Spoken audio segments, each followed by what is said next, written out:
www.citizens.com. Forever First, member FDIC. In the forecast, mostly sunny today with a high of 56 degrees. Tonight, turning cloudy with a chance of showers after midnight and lows in the upper 40s. It's 33 degrees in Charlotte. This is WFAE News.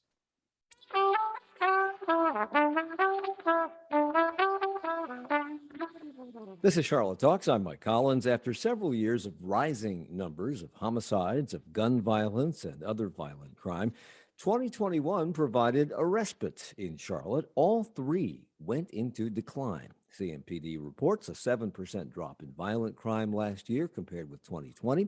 Homicides were down 17%, and overall crime declined by 5%. But gun violence, especially among young people, continues to be a top concern, and guns are increasingly showing up at schools. CMS set a 10-year high for the number of guns found on campuses last year, putting students, teachers, staff, and parents on high alert.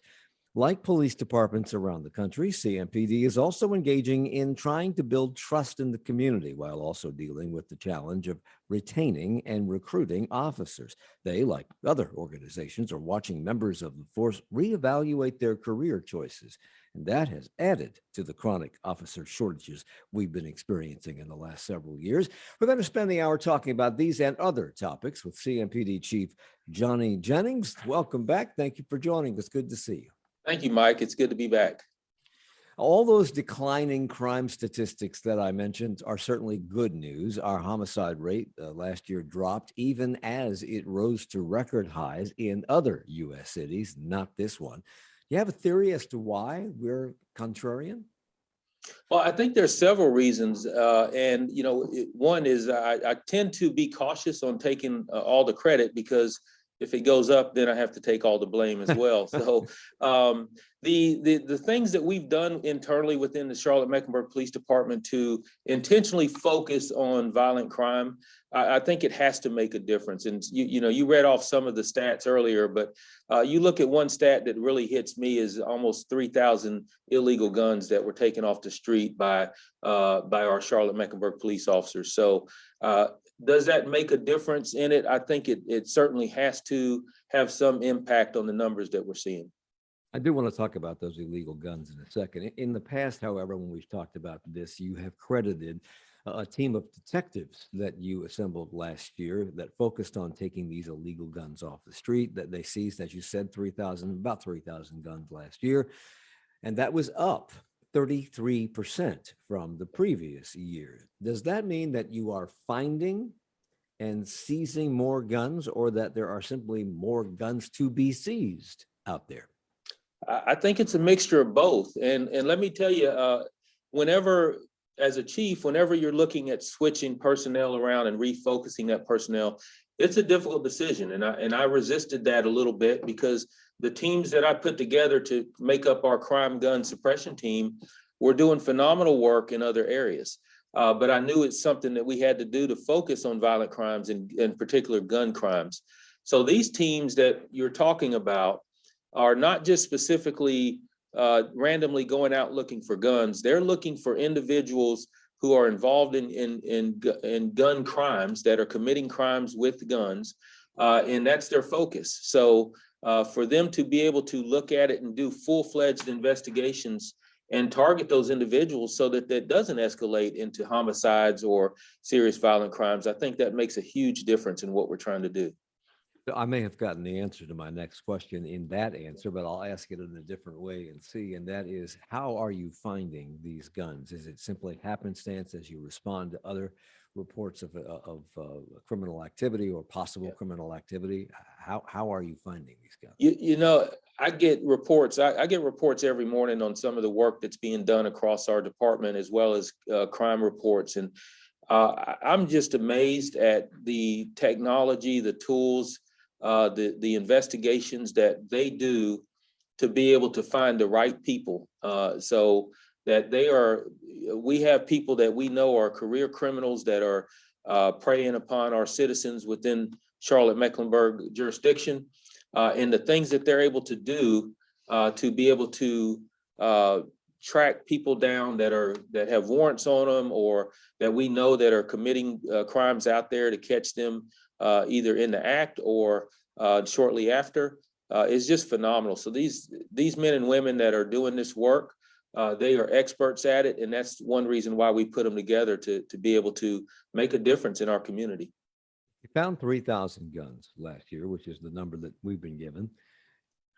What do you think the actual number of guns out there is, illegal or otherwise? Well, first of all, are most of the guns you're finding, are they illegal guns in that the operators of the owners, the holders of those guns, do not own the gun, did not buy the gun, are not licensed to carry a gun versus those that are? And we'll talk about that. I'm sorry. Yeah. So some of those guns are legally owned, but they're carried illegally, whether they're concealed. Some of those guns are involved in crimes, whether it's a robbery or shootings. Some of them are illegal in and of themselves, to where you hear a lot of talk about ghost guns, where people manufacture guns. We are seizing guns like that off the street. So yeah, all of the 3,000 are in some way being possessed illegally. And you talk about, or you asked the question, how many guns are out there?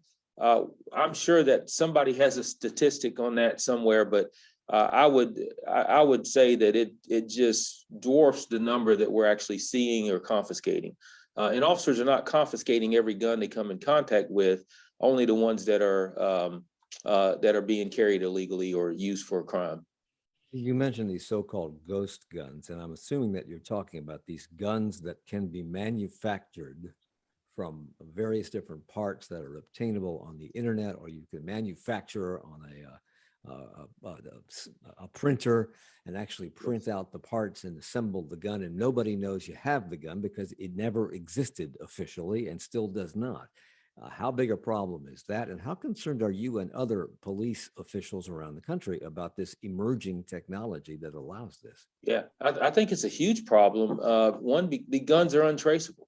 And the biggest issue is it makes guns more accessible to people who want them illegally. If you're going to purchase or manufacture a ghost gun, that the intent generally for that is to commit crimes with it, or to carry it illegally. So that is a big concern, not just with me and in the Charlotte-Mecklenburg Police Department, but my colleagues across the country. We have discussions on this issue and what more we can do about it. And it's a very difficult task when you start seeing guns that are being manufactured on the streets and being carried illegally on the streets. The FBI and other national law enforcement people say that domestic terrorism is the biggest threat facing the United States. And they're talking about people who, the people like those who stormed the Capitol, many of whom brought weapons with them, many of whom are involved in militia groups that have high-powered weaponry that heretofore have only been in the possession of gangsters or the military. How concerned are these folks on your radar? Yeah, I'm very proud of the relationship we have with all of our federal partners, and particularly the FBI with our Joint Terrorism Task Force, as well as our intelligence unit here. So that could be a nightmare for any police department or any city when you start looking at the possibility of domestic terrorism and the impact that it has, not just in your city, but nationally and internationally. So when you look at something like what happened in in Texas a few weeks ago, when you have to deal with something like that as an agency, it really puts a lot of things on hold and takes up a lot of resources. And then nationwide, you're looking at your own cities to make sure that you're not vulnerable. And if you are vulnerable, how do you tighten up those measures to ensure the safety of the people that you're here and sworn to protect? In addition to gun violence and homicides, other forms of violent crime also declined here in Charlotte last year. Is that because fewer crimes are being committed, or because you've been successful in preventing those crimes from occurring? Obviously, I want to say it's been because we've been successful. So I will say that we've had a great deal of success. The Charlotte-Mecklenburg Police Department answered over 500,000 calls for service last year.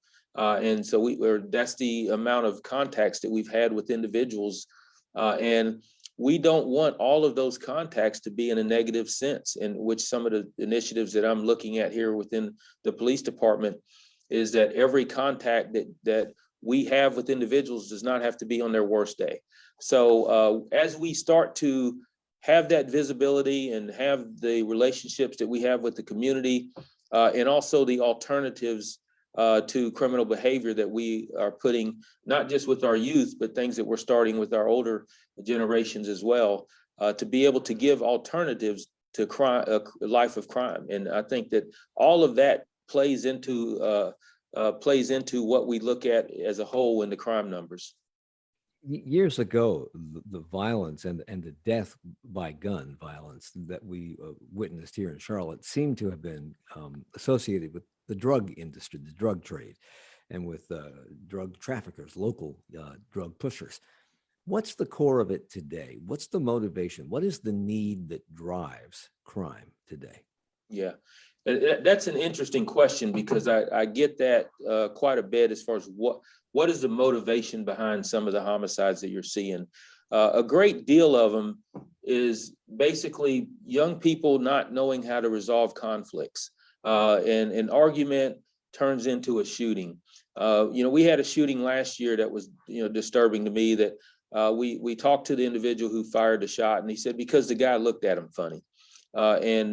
And if that's where we are as a society, that justifies to pull a trigger and use deadly force on an individual, then I think we're in a bad state, or that we're doing something wrong here. So we have to figure out, why do young people feel that that's the first action that they take? And then why do they feel like they need to carry a gun in the first place? And that's what we need to be concerned with as a society. You said that addressing violent crime will continue to be your top priority this year, 2022, but you've also said you intend to focus on juvenile crime and making sure that teens as young as 13 or 14, and actually they've been younger than that, cannot get their hands on guns. You said that the fact that they do get their hands on guns is, quote, unacceptable, not just from a law enforcement perspective, but from a societal perspective. Yes. Does that mean it's going to take more than police efforts to quell this problem? Absolutely. I think when it comes to these efforts, police are at the bottom of the barrel. I can hand out gun locks. I can educate parents.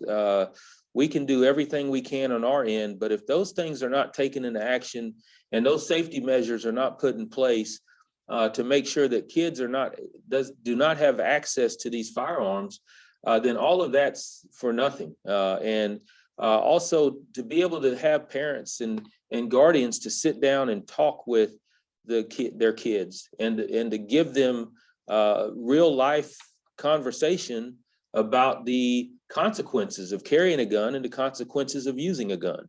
And until we're able to turn that mindset of our juveniles into a different direction, then we're going to continue to see these issues.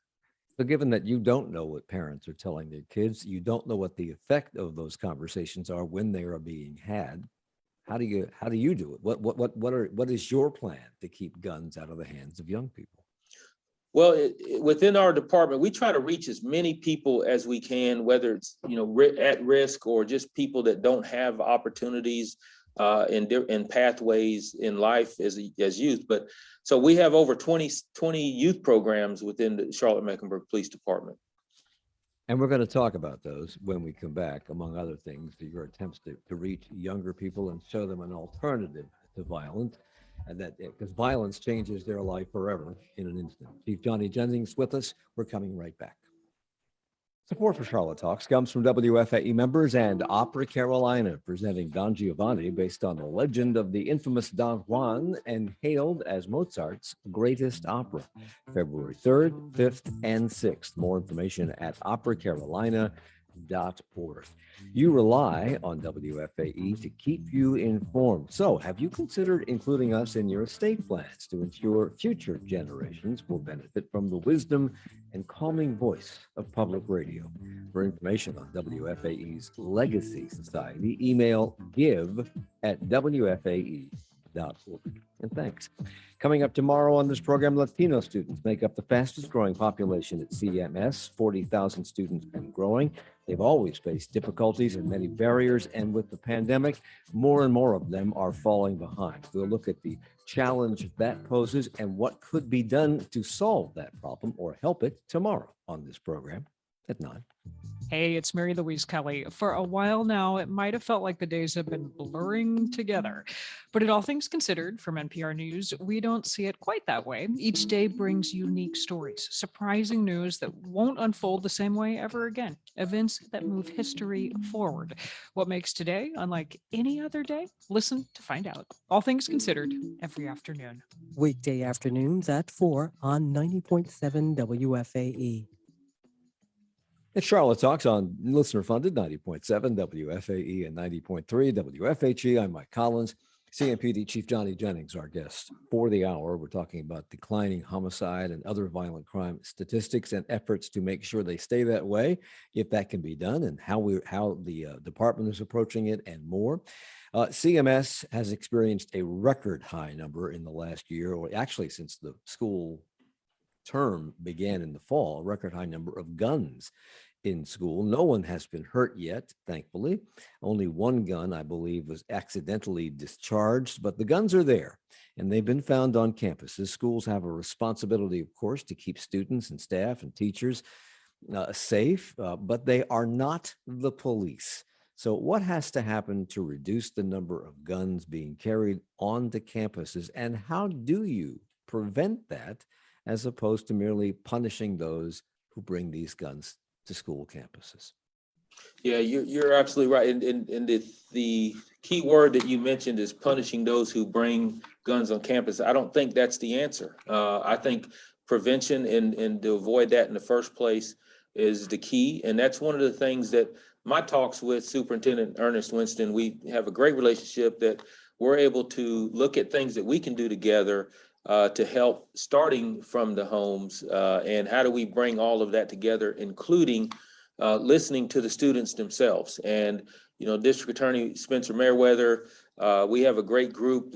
We call it a task force, for lack of a better term, that we get together and we have these discussions on what we can do.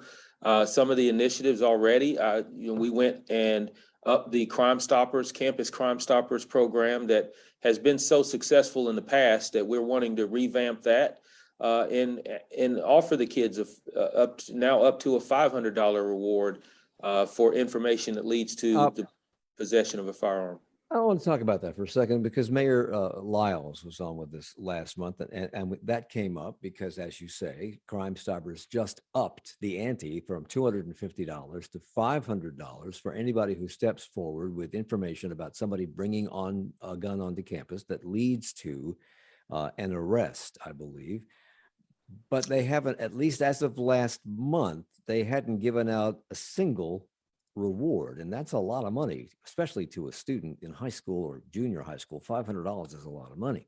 Haven't given out a single reward because no one has stepped forward. What does that tell you? Yeah, well, it's interesting. Yeah, you're absolutely right. It is a lot of money, and we had to find a threshold. We had to be careful that we're not offering too much money because that's a lot of money for a high school student. However, you also look at when we implemented this, it was at the end of the semester last year. They've only been in school for 3 weeks or so this year. So it's really been in place only for a few weeks. And we wouldn't, at this point, I don't know if we've had any guns confiscated based on the reward itself. But as we go through the semester and we look at how successful this is, we'll just continue to evaluate it. Now, there's also the idea that maybe knowing that people are more likely to turn each other in for this is a deterrent in and of itself. And if that's the case, that's a success story also. There is this prejudice against people who are so-called snitches. And I remember going to school in the 50s and 60s, and they would tell us that snitches were employed regularly by Nazis and communists. And now we have this program at CMPD for obvious reasons. And we have others that are being instituted around the country for different things, telling on teachers who are teaching certain things like critical race theory, which they are not, but anything that smacks of that, they want people to snitch on them. Does that concern you that we're turning into the snitch society?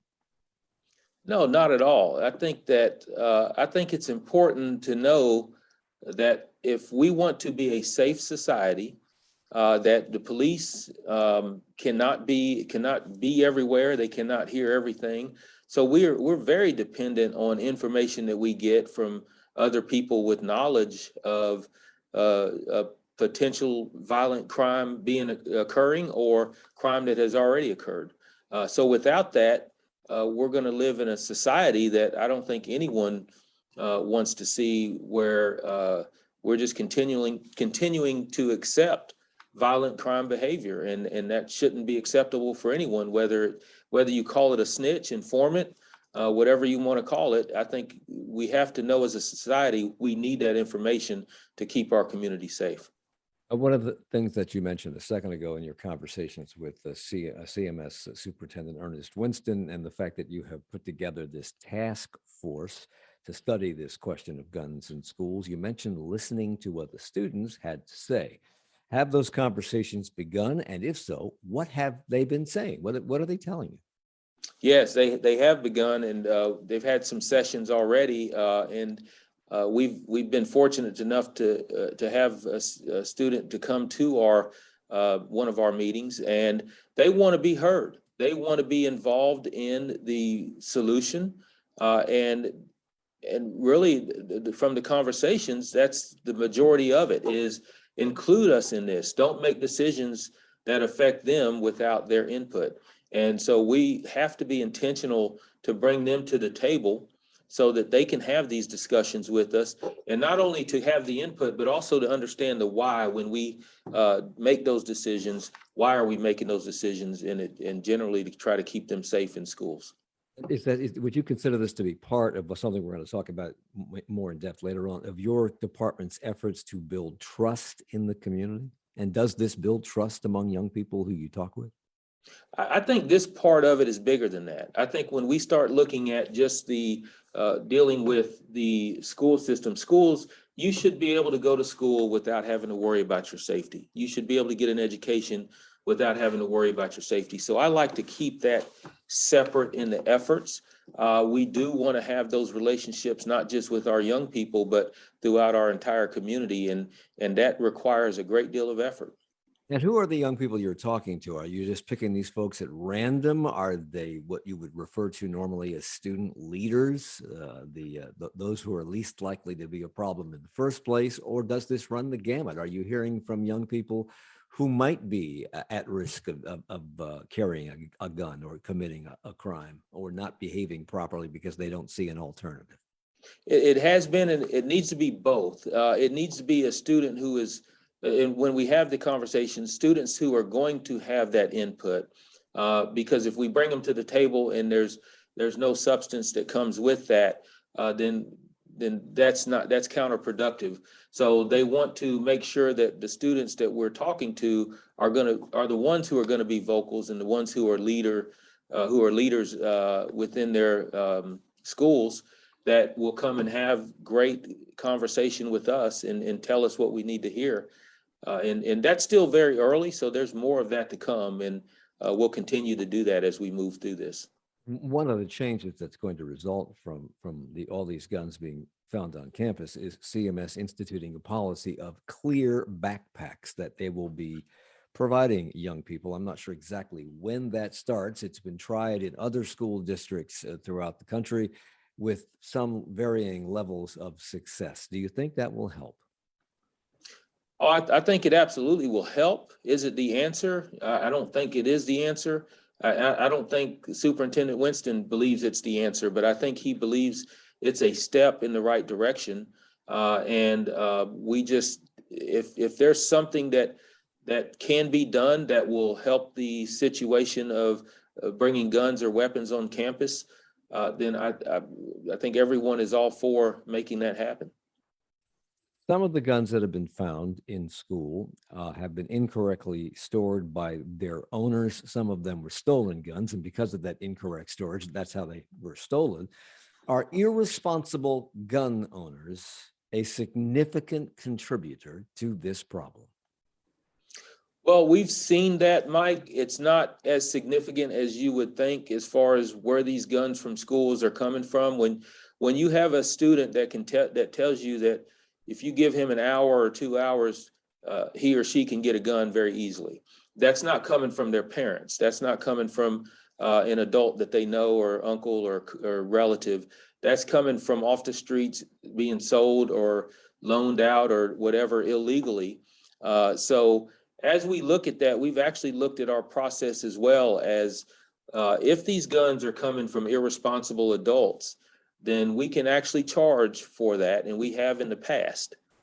But I And mean, that's- these kids may be getting guns off the streets from second or third parties who were Yes. only able to get these guns because some irresponsible gun owner left them in the glove compartment of their unlocked car, or they were stolen in some other way. So even though the students didn't steal the gun, the guns, they're coming from someplace, and I'm just curious as to how they're getting into the system if they're not stolen because they weren't locked up in a safe. Yeah, that's a great point, and you're absolutely right. And we see a lot of guns that are stolen from vehicles, and a lot of and people they know what type of vehicle to target that are likely to have a gun in there. We've had larceny from autos where you'll have several vehicles in a lot, and they target the pickup trucks because they're more likely to have a gun in there. And so when you look at a lot of people that are committing larceny from auto crimes, a lot of them are intentional about trying to find weapons in those vehicles. And so we have to make sure those weapons are secured in the vehicles. We have different boxes that we can lock into these vehicles that you can put a gun into. But unless the gun owners are being responsible and securing those weapons, it's difficult for us to counter on that. So in the meantime, until CMS and CMPD get a handle on this, and until something changes in society that this no longer appears to be a problem, what is your best advice to school administrators, to teachers, to students, to parents about the presence of guns in schools?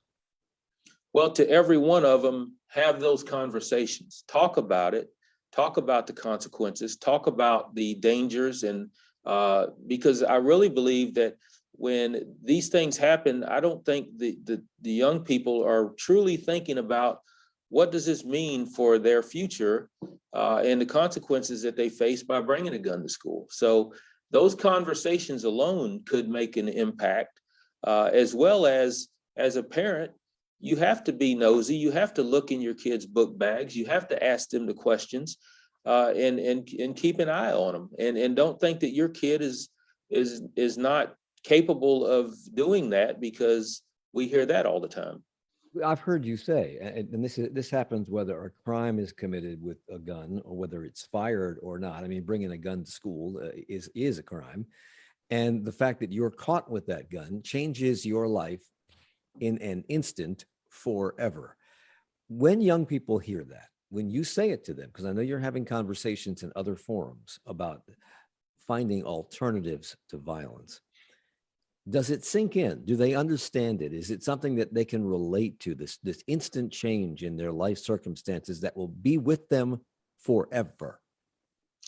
I think for certain students, it does sink in. I think that some of them, it is a shock to say that when you have those conversations that they realize it and they say the right things, but it has to be something that's completely reiterated time and time again, because just like anything else, you can have those pep talks. They're good for a day or two, and then the reality sinks back in. So we have to keep reinforcing that information. And if we can continue to do that, then we want it to be able to sink in on a permanent basis, to know that they're going to always make those right decisions and opt not to bring a firearm to school or any weapon to school. So the crime statistics that you gave in a report to City Council in January revealed aggravated assaults were down 3%, robberies declined 22%, property crime decreased 4%. Rapes, however, were up 19%. Do you understand why rapes and vehicle thefts and vehicle break-ins are up while everything else is on the decline? Yeah, and I think that I can only theorize on the rapes and what we're looking at, that a lot of times these sexual assaults are reported in the school system, and a lot of times that they are delayed in reporting.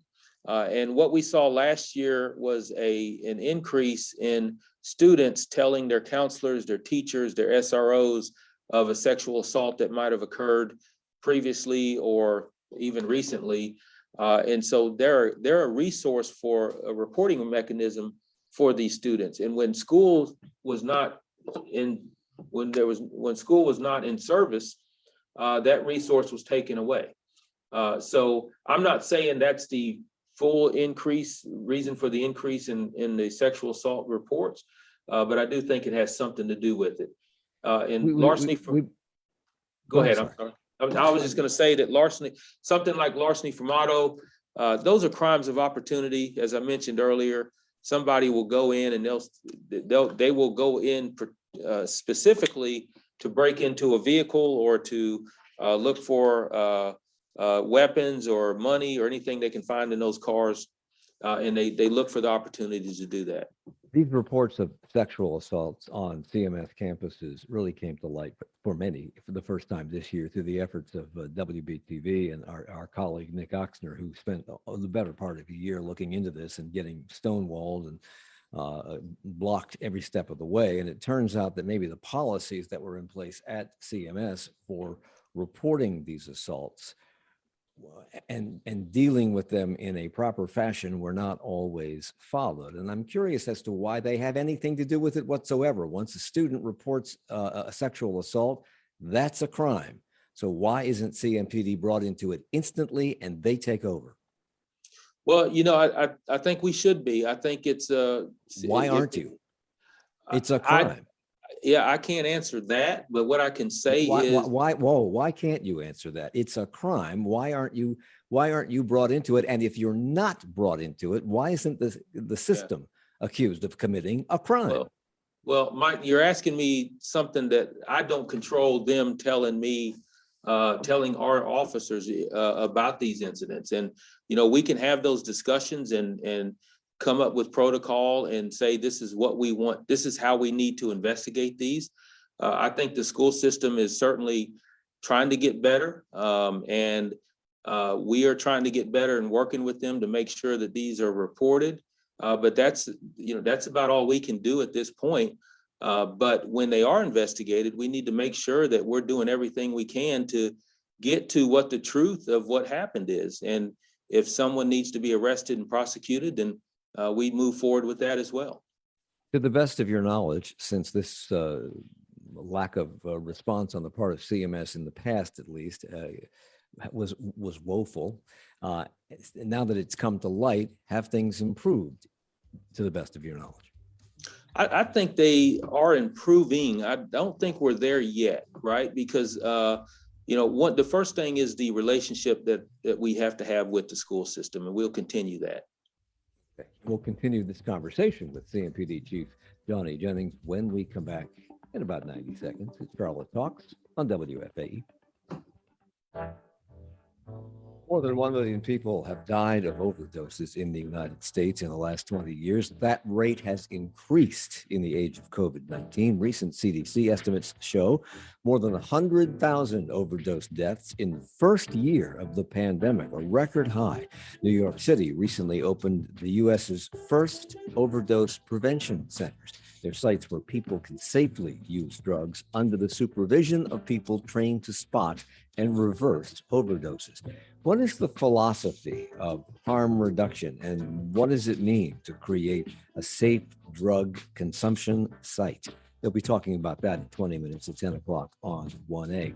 By the way, you can subscribe to our race and equity team's upcoming newsletter, Equilibrium, for coverage of the latest news in Charlotte. Go to WFAE.org/race and equity to learn more. We're coming right back. Hey, y'all, this is Tommy Tomlinson. This week on the Southbound podcast, I talked to Del McCoury, a legendary bluegrass singer who's still going strong at age 83. We talk about his new album and his beginnings in rough and tumble clubs. You can find this and every episode of Southbound on Apple Podcasts, NPR One, and WFAE.org. It's Charlotte Talks on WFAE and WFHE. I'm Mike Collins. CMPD Chief Johnny Jennings is with us. We enter now the lightning round because we're going to try to cover as much territory as we can. You also reported to council in January that the total number of arrests that are being made is down 4%. And the last time you were on this program in July of last year, we spoke about how the number of arrests in Charlotte, the number of citations being issued, has been on the decline for a while. You referenced the fact that you've kind of shifted the policy toward a less no tolerance policing.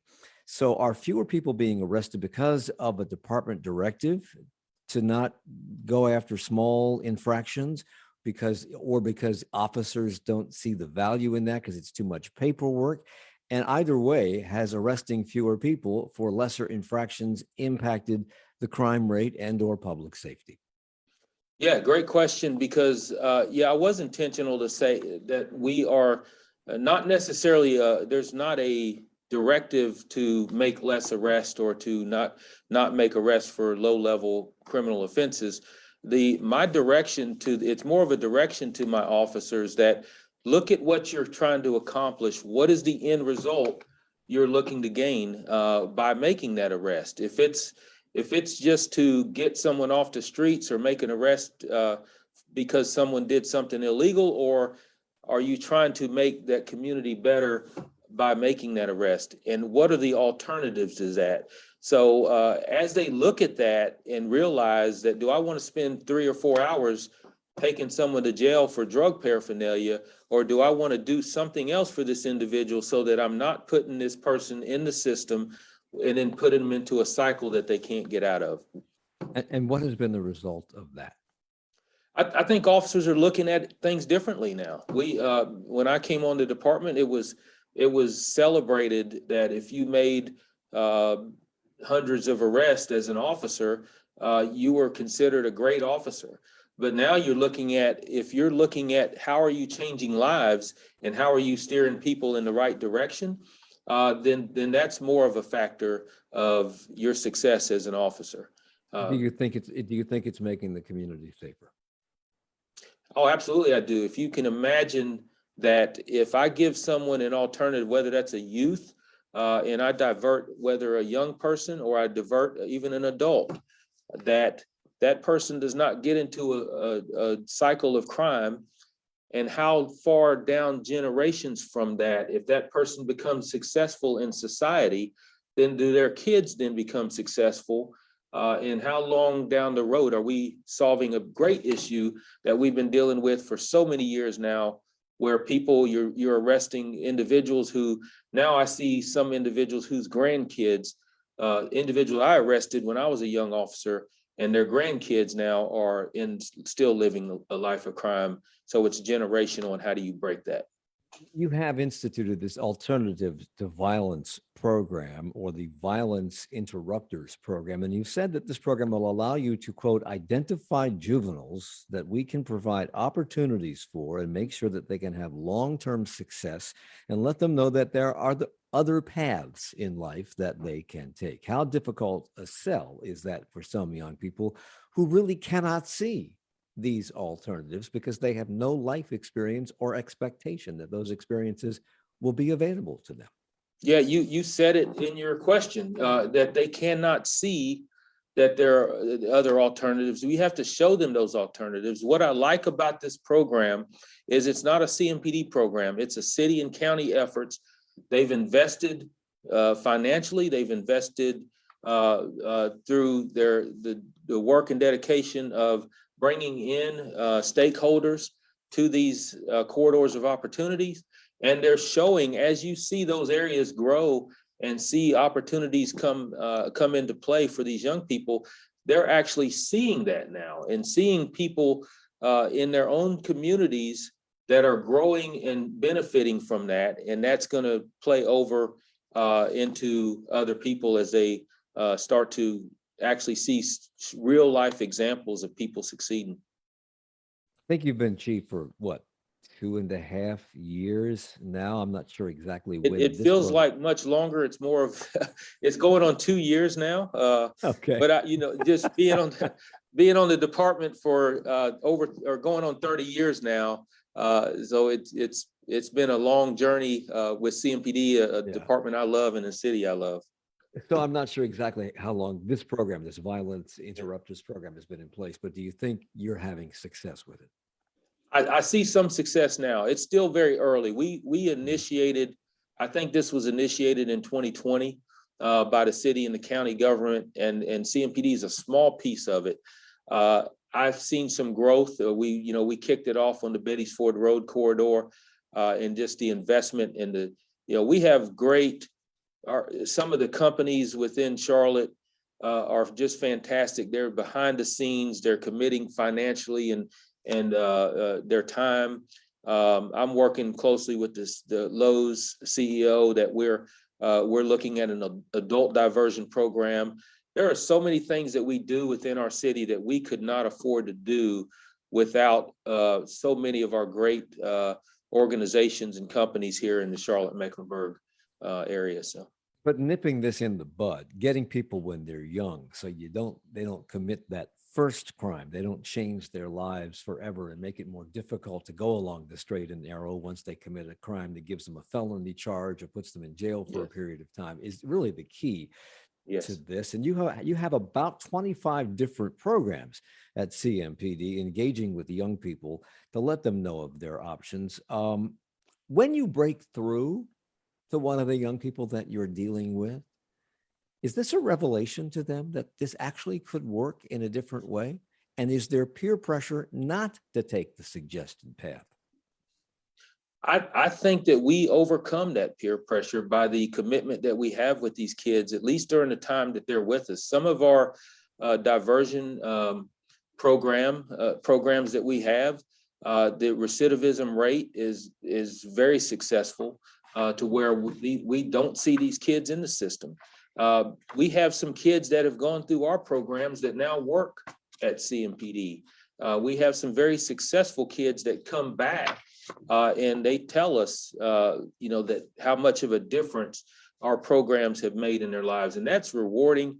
And that's what keeps us going. And that's what keeps us to make sure that, and the good thing about this also, Mike, is that, we're getting grant money and we're doing alternatives rather than people thought in the past have thought that this is a huge impact on CMPD's budget, and it's really not. And so we're out seeking opportunities for funding for all of this, and that's what makes it possible. One of these programs is something you call Cops and Cleats, which works with student athletes to familiarize them with policing structure. Be more specific. What does that mean? Well, those on Facebook Live saw a smile come to my face on that one. So that's one of my favorite programs. I got to bring my alma mater, Appalachian State. They were the first ones to do it. Their football team came in. So the concept is really, I know the impact as a former college athlete myself from Appalachian State, that I know the impact and the impression that an athlete can have on the student's body. And I know the influence that they have. So we hear there was a lot of talk, particularly in 2020, from the athletic stance of their vision and their ideas of what policing was all about and how they felt about policing. My concept of that is, how can they make an informed decision on their perception of police without actually being up and close with police. So we bring them in for a day. We take them through some of our training, and we just have a good, fun day with them. We feed them. They get T-shirts. I mean, it's it's just a great day. And they are, if you look at the social media posts that they had afterwards and the good time that they had, and, Coach Clark, it's been fantastic. We've kept in touch. He wants to do it again. Johnson C. Smith, the same. They came here and just had a phenomenal day. And I think it changes perception of who we are. Yeah, I read with this may have happened with your alma mater, but I read that with Johnson C. Smith, it was you, CMPD, the FBI, the State Bureau of Investigation, the Secret Service, and the ATF all coming together. Yes. The team, the football team, experienced a bomb squad demo. You took them to the firing range. You talked about tactical and vehicle operations. How does that help these young athletes to see the light or understand what you're up against, or how this is all a good thing? Well, one, they get to interact with real police. They get to know us personally. And our officers get to know them personally. So when you have that, that's the number one thing. But also put them in situations to see this is why you see us doing certain things. This is why this is how we train. We want to recruit some of them. I have one from Appalachians doing an internship with us now, and he's already started the application process to become a police officer. So part of that is recruiting. But the main point is we get to know each other, and I think that goes such a long way. And it's a fun day for them. It's something outside of the grind of everyday practice and conditioning that they have to do during the season. You and your predecessor, and possibly his predecessor, have said for years now that for a city this size with our population, CMPD is understaffed, that Charlotte is under-policed as a result of that. And at any given time, your department is down about 200 officers. Has that been exacerbated by the pandemic and by all these people reevaluating their career choices? I know that last month, 4.5 million Americans quit their jobs. The police are not immune to that, I'm sure. So has that figure of 200 absences or openings been exacerbated by all this? Yeah, absolutely. And another thing to consider with that, I think it has, but another thing to consider with that is when I say we have 200 vacancies, we could have 40 in the academy that is not counted as a vacancy. So even though, which really brings it up to 240, because those academy students obviously are not out in the field and we can't use them as officers yet. So we're not immune to what's happening. Charlotte's not immune, and our profession is not immune to what's happening on a nationwide basis of people finding alternatives. What I can say, Mike, is that the mass exodus that people want to talk about that's happening within CMPD is just not accurate. We lost, on average, that we look at every year through attrition of people voluntarily leaving the department. We're about 14 or 15, I believe, up from the last few years. So that's it. Obviously an impact, but it's not significant enough to push any panic buttons. What we have to do is get people in the door who are wanting to look at this job as a career and to have it long-term, and to hire people. Because if you remember in the early 90s, there was a push to hire 125 new officers. I was one of those. Now those officers are retiring. We had officers lined up out the door to join this department. And at this day and age, we don't have them lined up out the door to join the department. You've been working since you took this job to build trust in the community with your department, and evidently steps are working in many ways, but there are always going to be stumbling blocks along the way. And among them may be this one. In January, CMPD released body camera footage from an incident where a woman named Jasmine Horn was mistakenly arrested in June of 2021. WFAE spoke with her after the incident. She's a 28-year-old second grade teacher at CMS. And in the recently released footage, an officer points a gun at Horn while she's sitting in her car parked outside of her home. She told us She was patted down, cuffed, and put in the backseat of the police car. And only then was she asked for her driver's license or identification. And she said she counted 10 cars and 14 officers who later realized they had the wrong person in custody. They were looking for somebody with a similar name. An internal investigation revealed the officer did nothing wrong. So that decision has been appealed by Horn and has been sent to the Citizens Review Board. How did this happen in the first place? How was Horn mistakenly identified as a suspect? How was the officer not wrong? Yeah, and that's a very unfortunate situation. And that's one of the things that, like I said, we have over 500,000 contacts that we have with individuals every year. We're not going to get it right every single time. And what in a case like this, the officers were acting in good faith that the information that they had was correct. They did as what any officer would do. The person that they were looking for, and you're right, it was very similar names, not just close, but extremely similar names, that the information that was put in that they were acting on was based on the incorrect name. So the officers had no way of knowing that, but I thought they did a fantastic job while they were out there, realizing that something just wasn't right. They didn't feel like they had the right individual, and as soon as they investigated that, they corrected those actions. So I can't fault the officers for looking for a violent criminal who had just committed a very serious crime and responded to that. And so once they realized it was wrong, they corrected that. So.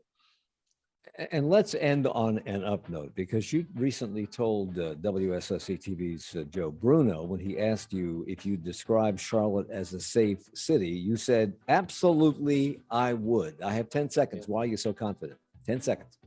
Because you look at victimization and lifestyles of being victim. You're very likely to not be a victim of a crime either. Chief Johnny Jennings, CMPD, thanks for the hour.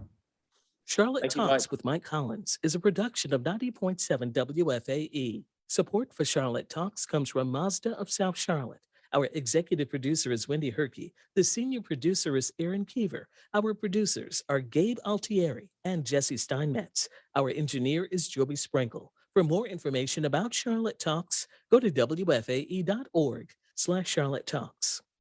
Black History Profiles, presented by listener-funded public radio 90.7 WFAE. Pianist Hazel Scott was born in Trinidad in 1920. She was known for jazzing up the classics and appeared in movies, nightclubs, and concert stages around the world. She was one of the highest-paid Black entertainers during the 1940s. In 1950, she became the first Black woman to host her own TV show.